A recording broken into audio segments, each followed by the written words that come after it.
Hello मेरे प्यारे दोस्तों, आप सभी का स्वागत करता हूं आपके अपने प्यारे से यूट्यूब चैनल एम क्लासेज में। आज के इस वीडियो के अंदर मैं आप सभी को एक ऐसा टॉपिक पढ़ाने जा रहा हूं जो आपके बोर्ड एग्जाम में 4 नंबर आपके पक्के कर सकता है। जी हाँ, बार बार कई बार ये बोर्ड एग्जाम में क्वेश्चन पूछा गया है और हो सकता है कि 2025 में भी आपको इस डेरिवेशन के इस क्वेश्चन के क्या हो जाए भाई, दर्शन हो जाए।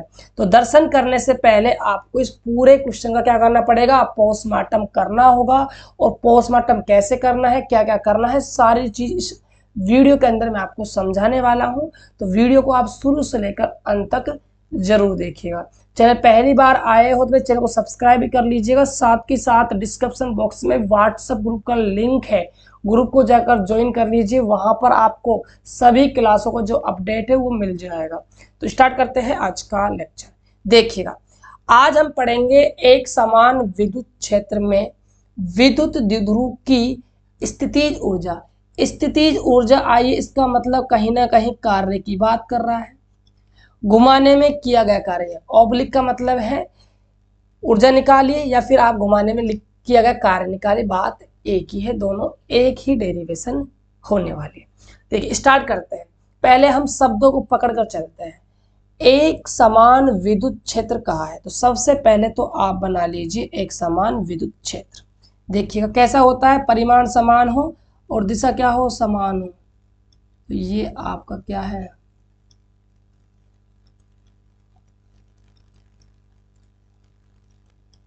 थोड़ा सा टेढ़ा हो सकता है लाइन मुझसे, क्योंकि मेरे पास स्केल बच्चों है नहीं, है ना, इसलिए।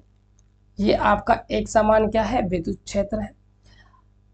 मैं विद्युत द्विध्रुव की स्थितिज ऊर्जा घुमाने में किया गया कार्य निकालना है। मतलब इस एक समान विद्युत क्षेत्र के अंदर हमें विद्युत द्विध्रुव को रखना होगा। तो यहां देखिएगा ध्यान से, हमने एक विद्युत द्विध्रुव लिया, राइट।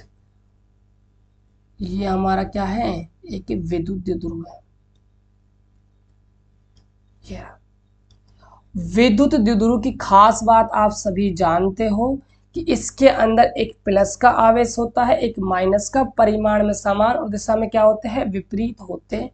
सॉरी, परिमाण में बच्चों समान और प्रकृति विपरीत होती है, दिशा नहीं, प्रकृति की बात चल रही है ना। चलिए, ये प्लस का क्यों चार्ज है, ये हमारा माइनस का क्यों चार्ज है। मान के चलते हैं ये आपका ए पॉइंट है, ये आपका बी पॉइंट है, और दोनों आवेशों के बीच की दूरी कितनी होती है, 2a होती है। और ये रखा हुआ है थीटा कोण पर। इतना आपको समझ में आ गया होगा। अब देखिएगा ध्यान से भाई साहब, आपने प्लस आवेश और माइनस आवेश को विद्युत क्षेत्र के अंदर रख दिया है। और हमने सीखा है कि जब भी कोई चार्ज विद्युत क्षेत्र के अंदर होता है तो विद्युत क्षेत्र उस पर क्या है, बल लगाता है। और हमने ये भी सीखा है कि प्लस आवेश पर बल लगता है विद्युत क्षेत्र की दिशा में, और माइनस आवेश के कारण बल लगता है विद्युत क्षेत्र की विपरीत दिशा में। तो इसके पर तो लग जाएगा ई की दिशा में एफ बराबर में प्लस का क्यू ई। इसका लगेगा अपोजिट इस पर माइनस के ऊपर, एफ बराबर माइनस का क्यू ई, राइट। अब देखिएगा, तो जो जो हमने काम किया है उसको हम एक बार लिख लेते हैं। देखिएगा, अब सुनना, चलो मैं यहाँ पर आपको समझा देता हूँ, एक्सप्लेन कर ही देता हूँ कि हम क्या करने वाले हैं। याद करो, मैंने आपको डेरिवेशन पढ़ाई थी। एक समान विद्युत क्षेत्र के अंदर स्थित विद्युत द्विध्रुव पर लगने वाला बल एवं बलागुण, चैप्टर नंबर 1 की हेडिंग है। याद होगी सभी को। यदि आपने अभी तक वो वीडियो नहीं देखी है ना भाई, प्ले लिस्ट बनी हुई है चैनल पर, जाकर आप देख सकते हो। चैप्टर वाइज प्ले लिस्ट है, पहला दूसरा चैप्टर जैसा भी चल रहा है आपका, उसके अकॉर्डिंग आपको प्ले लिस्ट मिल जाएगी, ठीक है। तो वहां हमने देखा था कि जो बल लगता है कुल वो तो लगता है 0, लेकिन बलागुण कार्य करता है। और बलागुण टो बराबर कितना आया था, याद होगा आप सभी को, पीई साइन थीटा, वहां पर फॉर्मूला निकल कर आया था। तो यहां पर लगता है बल आगुण, राइट। चलिए भाई, इस बात को हम एक बार लिख लेते हैं। तो लिखिएगा, चित्रानुसार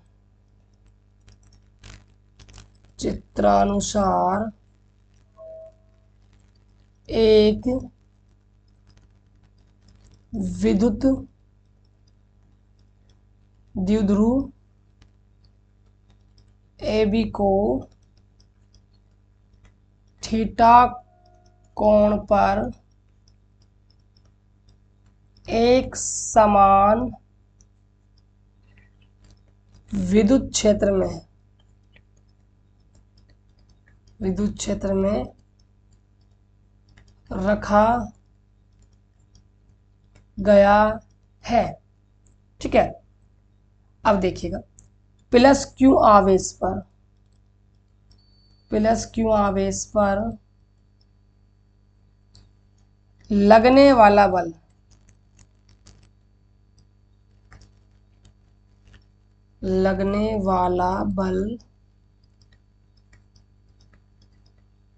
विद्युत क्षेत्र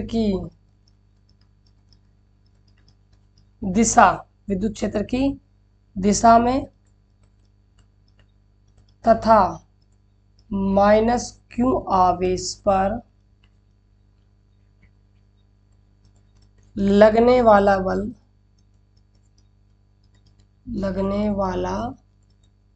बल विपरीत दिशा में होता है। अब देखिए, विपरीत दिशा में बल होने की वजह से क्या है, यहाँ पर भाई बलागुण कार्य करता है। तो इस बात को लिखेंगे, जिसके कारण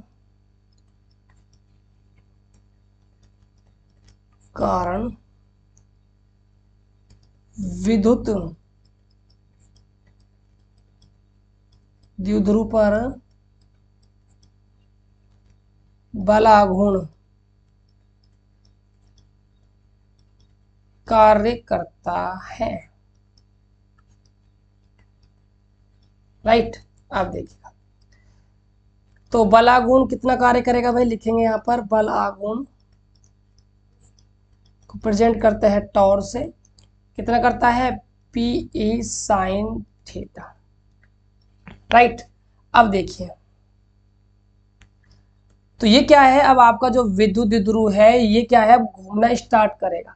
अब हम मान के चलेंगे कि यदि विद्युत द्विध्रुव को अल्प कोण से विस्थापित किया जाए, तो अल्प कोण से विस्थापित करने के लिए हमें कितना कार्य करना होगा, उस कार्य की हम गणना करेंगे। राइट, देखिएगा ध्यान से,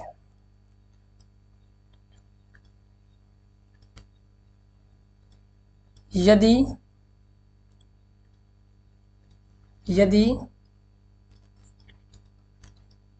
विद्युत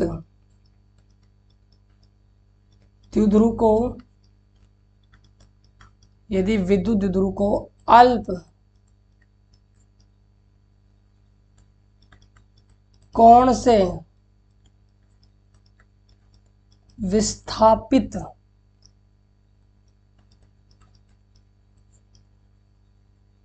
करने, अल्प कोण मान लीजिएगा, अब क्या है भाई, डी थीटा है। ठीक है, अल्प कोण से विस्थापित करने में किया गया कार्य मान लेते हैं हम, किया गया कार्य DW हो तो क्या हो भाई, DW हो तो। अब सुनिएगा, अब कार्य निकालना है आप सभी को। राइट, देखिए, कार्य का सूत्र होता है, कार्य बराबर बल गुणा में क्या होता है, विस्थापन होता है। ये हमारा फॉर्मूला होता है। अब देखिए, यहां पर जो बल है वो बल नहीं लग रहा है, यहां पर बल का स्थान किसने लिया हुआ है भाई, बलागुण ने। राइट, यहां विस्थापन कौन सा है, कोणीय विस्थापन। तो यहां नया सूत्र बनकर तैयार हो जाएगा आपके सभी के लिए कि कार्य तो है DW, बल आपका क्या है F, और कोणीय विस्थापन क्या है आपका D थीटा है। एक सेकंड बच्चों, ये बल नहीं है, यहाँ पर बलागुण है ना, ये बलागुण बन चुका है। ठीक है, तो बलागुण क्या है आपका, टॉर है। देखिएगा, DW बराबर टॉर का मान है PE साइन थीटा और यहाँ पर आपका डी थीटा चल ही रहा है, राइट। अब देखिए ये तो किया गया कार्य है अल्प कोण से। अब हम मान के चलेंगे कि हमने विद्युत ध्रुव को θ1 कोण से θ2 कोण तक घुमाया है, तो कितना कार्य करना पड़ेगा, यानी कुल कार्य हम निकाल लेंगे। देखिएगा ध्यान से, यदि विद्युत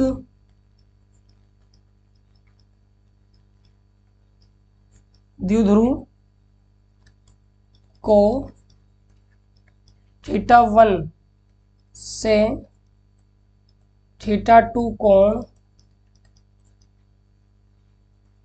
घुमाया जाए तो किया गया कुल कार्य। देखो जब भी हम फिजिक्स के अंदर कुल कार्य की बात करते हैं, कुल की बात करते हैं, तो हमेशा हम करते हैं समाकलन। तो यहाँ हमें करना पड़ेगा भाई इसका समाकलन। तो हम किसका समाकलन करेंगे, dw का समाकलन θ1 कोण से कितना करना पड़ेगा, θ2 कोण तक। क्यों, क्योंकि हमने इसको θ1 से कितना घुमाया है, θ2 घुमाया है। Pe sine theta D theta. आगे देखिएगा W का समाकलन dw का समाकलन तो हो जाएगा भाई W। Pe आपका कांस्टेंट है, बाहर आ जाएगा θ1 और ये आपका θ2 साइन थीटा डॉट में डी थीटा हो जाएगा, राइट। आगे देखिए W बराबर Pe। अब आप सभी को साइन थीटा का समाकलन पता होना चाहिए। क्या होता है भाई, माइनस का कोस थीटा θ1, यहाँ आपका θ2 आ जाएगा। माइनस क्या है भाई, बाहर आ जाएगा, तो माइनस आपका बाहर आ गया, माइनस का Pe ब्रैकेट कोस θ1 और ये आपका θ2। अब देखिए अब आपको क्या है भाई, लिमिट रखनी है। तो लिमिट रखने का तरीका होता है अपर लिमिट माइनस का लोअर लिमिट। इसको तो कहते हैं अपर लिमिट। अपर लिमिट का मतलब होता है ऊपरी सीमा, लोअर लिमिट का मतलब होता है निम्न सीमा या निचली सीमा, ठीक है। देखिएगा ध्यान से, तो माइनस का Pe अपर लिमिट मतलब θ2 माइनस लोअर लिमिट θ1। अब माइनस आपका चुपचाप बाहर बैठा है, इसको हम डिस्टर्ब कर देते हैं, इसको अंदर भेज देते हैं। तो अंदर जब जाएगा तो ये प्लस को माइनस और माइनस को प्लस बना देगा। तो cos थीटा पहले आ जाएगा 1 और cos θ2 आ जाएगा बाद में। ये तो आया आपका किया गया कार्य। अब वही बात लिखेंगे हम कि यह किया गया कार्य ऊर्जा के रूप में संचित हो जाता है। यह किया गया कार्य ऊर्जा के रूप में संचित हो जाता है। तो हम यहां से कह सकते हैं कि जो W है वो U के बराबर होगा और क्या आएगा, Pe cos θ1 माइनस का cos θ2। तो ये आपका भाई मोस्ट इम्पोर्टेंट फॉर्मूला निकल कर आ गया। तो ये था जो आपका किया गया कार्य और संचित ऊर्जा। आई होप कि आपको डेरिवेशन काफ़ी अच्छे से समझ में आ गई होगी। यदि यार क्लासेज अच्छा लगता हो तो भाई चैनल को सब्सक्राइब करो, सपोर्ट करो, जितना हो सके हर एक वीडियो को अपने दोस्तों के पास पहुंचाने का प्रयास कीजिएगा, ठीक है। तो मिलते हैं और एक बेहतर वीडियो के साथ, तब तक के लिए बाय बाय, जय हिंद, जय झारखंड।